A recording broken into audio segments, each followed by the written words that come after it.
because that was strange. I can't talk about that on television. Well, you can maybe work around it. No, we can't. Nothing. I see. We won't talk about it. Okay. At 99 years old, Mel Brooks has seen it all in Hollywood.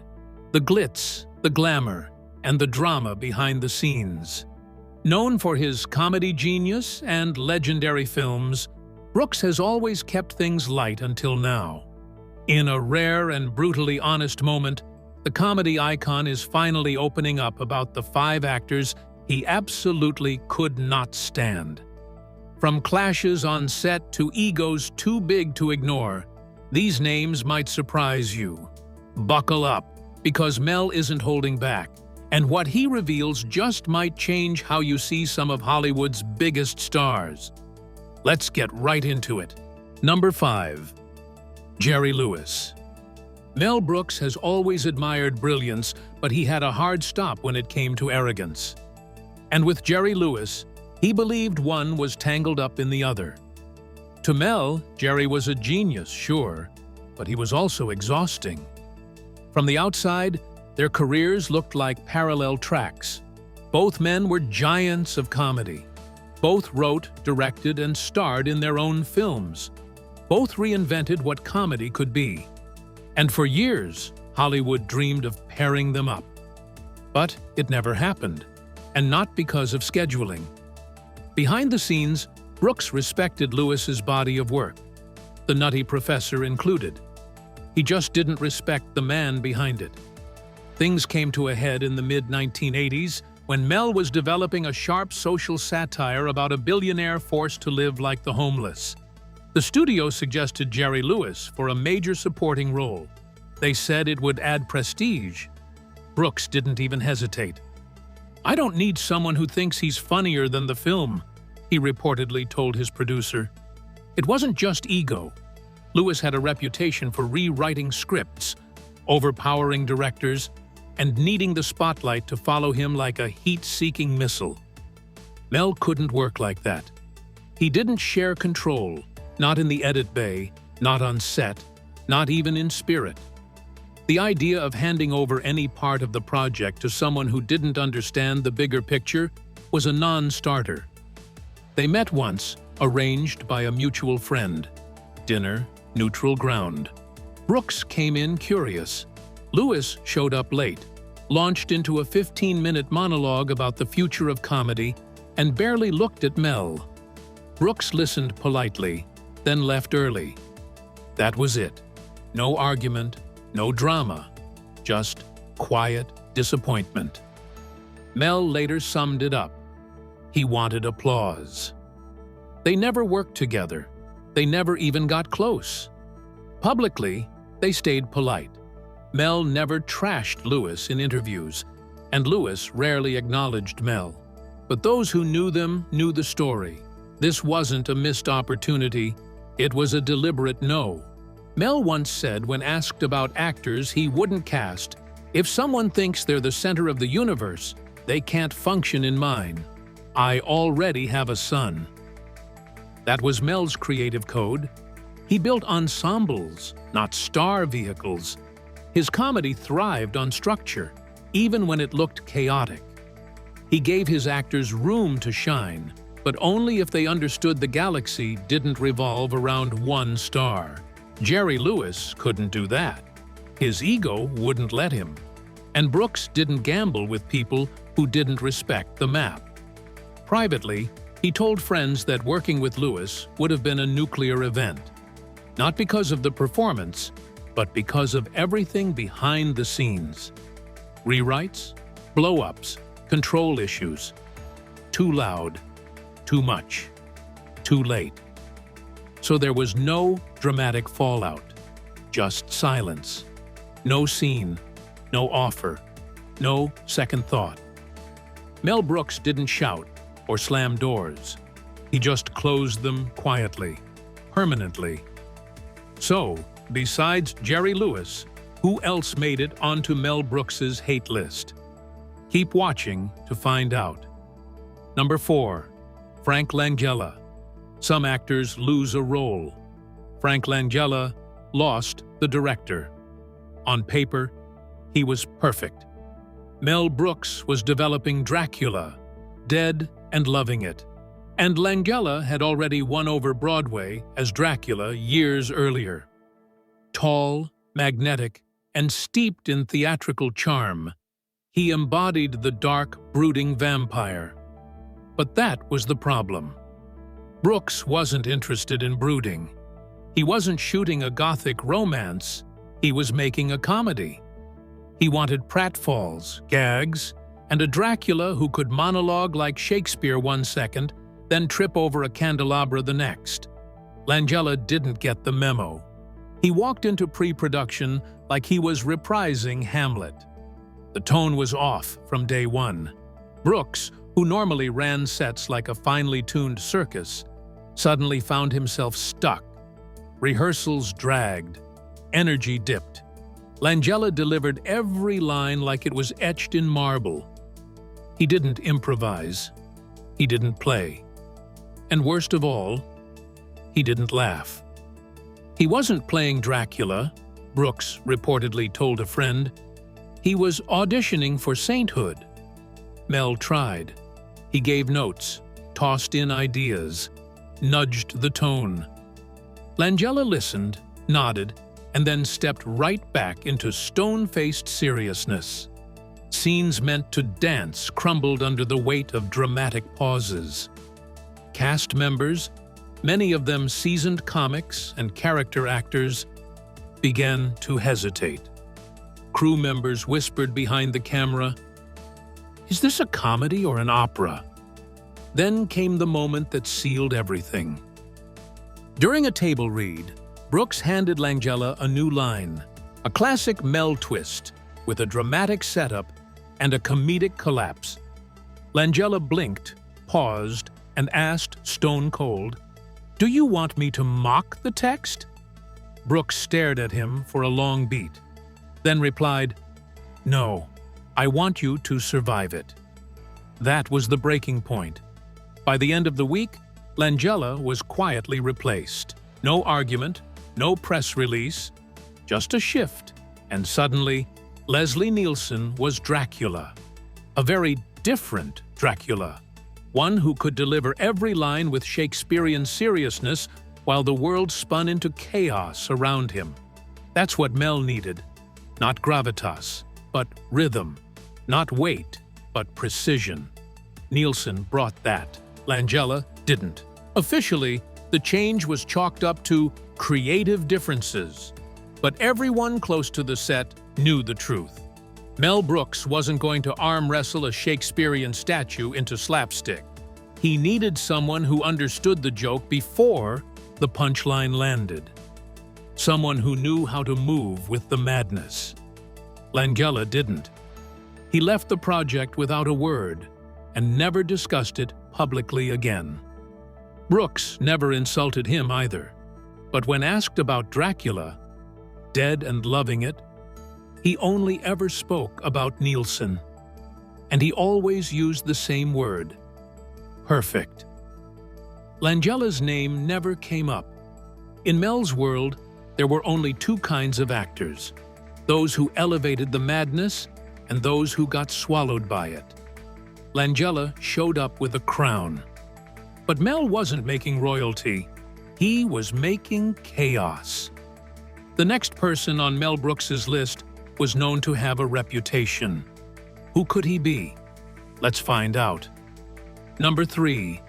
Richard Pryor. When Mel Brooks began working on Blazing Saddles, he had one name at the top of his list for the lead role: Richard Pryor. To Mel, Richard wasn't just a good fit. He was perfect. He was smart, raw, and fearless. His humor was sharp, unfiltered, and he had a way of cutting straight through polite nonsense. Richard Pryor could say the unsayable and make people laugh while doing it. Mel saw in him a once-in-a-generation voice. And it wasn't just about casting. Richard co-wrote the script.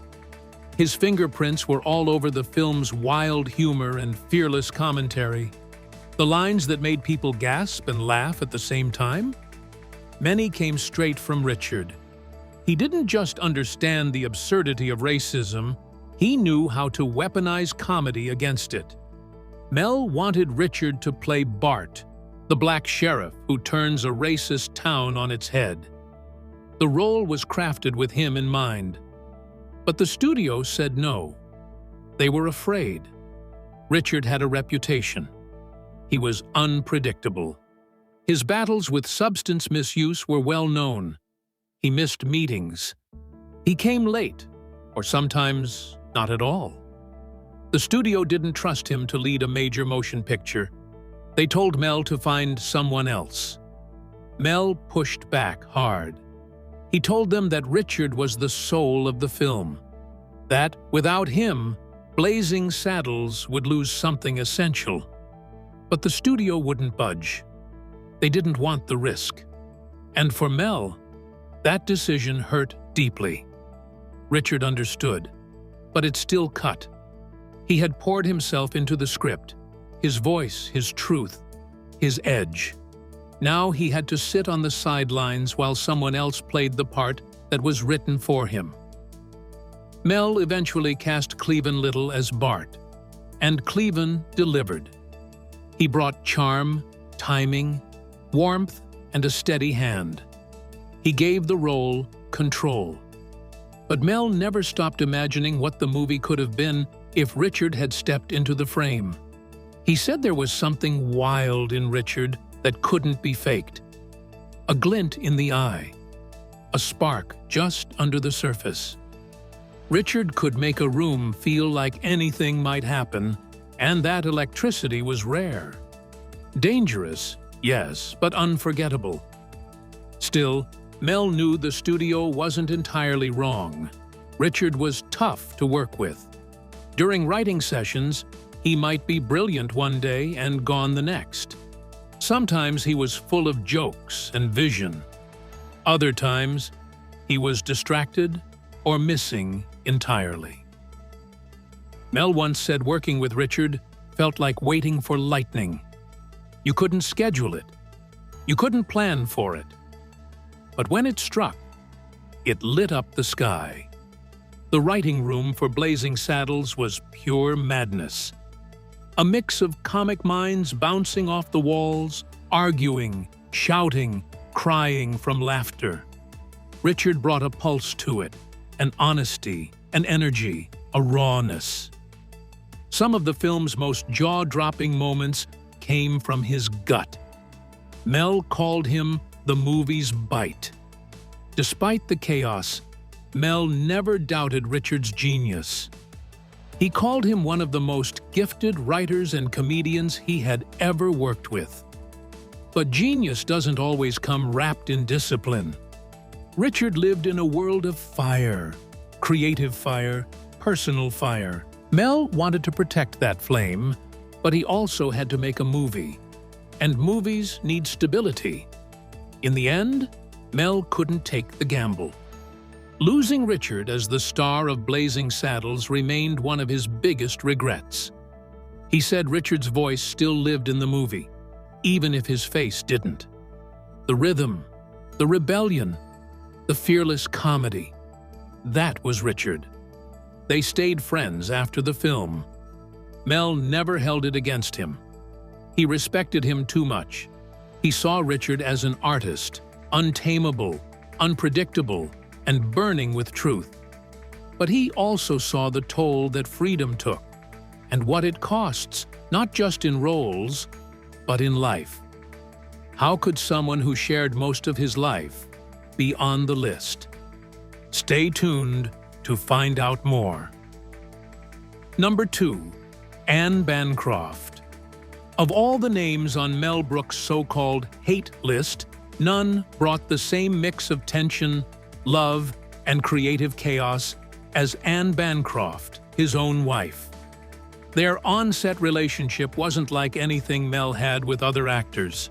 Anne didn't cater to his ego. She didn't soften her words. She treated him as an equal, and sometimes as a rival. There was no "yes, darling" in their work dynamic. What Mel got instead were sharp questions, passionate disagreements, and a relentless demand for clarity. Anne Bancroft wasn't interested in blind obedience. She challenged every line, dissected every piece of direction, and pushed Mel to explain himself, not with vague answers, but with real artistic purpose. She wasn't there to play nice. She was there to do it right. Mel often joked that directing his wife was the hardest job of his career. She terrified him, not in a cruel way, but with her intelligence and ability to cut through nonsense. She could see through the fluff, the shortcuts, the half-formed ideas. And that kind of pressure didn't break Mel. It sharpened him. It made him think deeper, reach higher, and approach each decision with more care. Their only film collaboration came in To Be or Not to Be, a comedy that saw them share the screen as co-stars. On camera, their chemistry was electric, warm, quick, and brilliantly timed. But behind the scenes, it was fire. Creative fire. They clashed constantly. Not with bitterness, but with heat. They argued over tone, pacing, motivation, every detail. And strangely, it worked. The tension in their process became the energy on screen. Their arguments didn't tear the work apart. They gave it muscle, depth, and authenticity. Mel once said the key was knowing how to leave the fight behind. Once they stepped off the set, they didn't carry the clash home. At the studio, they were co-creators. At home, they were husband and wife. No lingering resentment, no bruised pride. Just love, laughter, and dinner. Anne's gift wasn't just her talent, it was her honesty. She didn't let a line slide if it didn't ring true. She demanded more from the material and more from Mel. And because of that, To Be or Not to Be wasn't just funny, it had soul. Her performance brought a grounded strength that deepened the comedy and gave the film a lasting heart. So yes, Mel Brooks would joke that she was the toughest actor he ever worked with. But it wasn't hate. It was awe, respect, and a kind of love that could survive even the fiercest creative storm. Looking at Mel Brooks's so-called hate list, one thing becomes clear. His definition of hate wasn't about bitterness. It wasn't cruel. It was funny, honest, and complicated, like the artists he surrounded himself with. People who were brilliant, demanding, and sometimes maddening. People who didn't make things easy, but always made them better. And Anne Bancroft? She was all of that. The sharpest critic, the fiercest ally, and the one person who could scare Mel Brooks into doing his very best work. So, how did a well-talented actor end up on this list? Keep watching to find out. Number 1. Madeline Kahn. Mel Brooks often said that Madeline Kahn was one of the most talented performers he ever worked with. She was sharp, hilarious, and had a sixth sense for timing. But she also had a knack for driving him absolutely nuts. Their history together spanned some of his best-known films: Blazing Saddles, Young Frankenstein, High Anxiety, and History of the World Part 1. In every role, she delivered something unforgettable. Whether she was playing a sultry lounge singer or a spoiled aristocrat, Madeline had a way of owning the frame. Her presence was magnetic. Her voice, her expressions, her rhythm, they were singular. But behind the scenes, it wasn't smooth sailing. Madeline was known for being particular. She didn't just follow directions, she dissected them. She questioned almost everything: lines, props, costumes, blocking. If something didn't feel right, she spoke up. If a joke didn't land in her gut, she asked for a rewrite. And if her character had to sit on a couch she didn't like, she questioned the couch and the entire scene it was in. Mel Brooks found himself constantly defending choices or revising them. He once said that working with her meant never coasting, never relaxing. She held the bar high and expected everyone else to reach it too. And then there was the punctuality issue. Mel remembered plenty of mornings when the crew was ready, the lights were set, the actors were waiting, and Madeline hadn't arrived. When she finally showed up, she'd glide onto set with a calm smile like nothing was amiss. It drove Mel crazy. But then the camera rolled, and everything changed. She delivered. Every time. In Blazing Saddles, she played Lily von Stupp, the over-the-top exhausted cabaret singer with a flair for melodrama. It's a performance that fans still quote today. But getting it on film? Mel called it exhausting. Madeline was constantly experimenting, trying new deliveries, rewriting dialogue, and even offering suggestions for the other actors' lines. Mel often felt like he was just trying to stay one step ahead of her whirlwind. He once asked her to repeat a line exactly as they'd rehearsed it. She politely declined, saying she'd found a better way. And, Mel admitted later, she usually had. The same happened on Young Frankenstein, where she played Elizabeth, the high-maintenance fiancée with a taste for theatrics.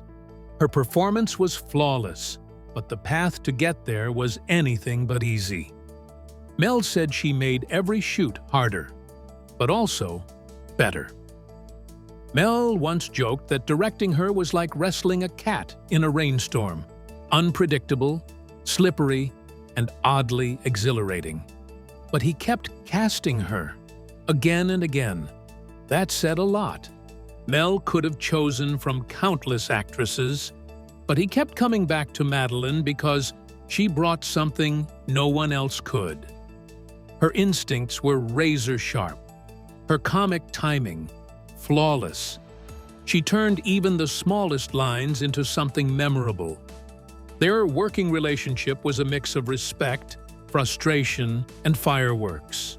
Some days were calm, other days were arguments. Madeline wanted control. Mel wanted momentum. Both of them wanted greatness.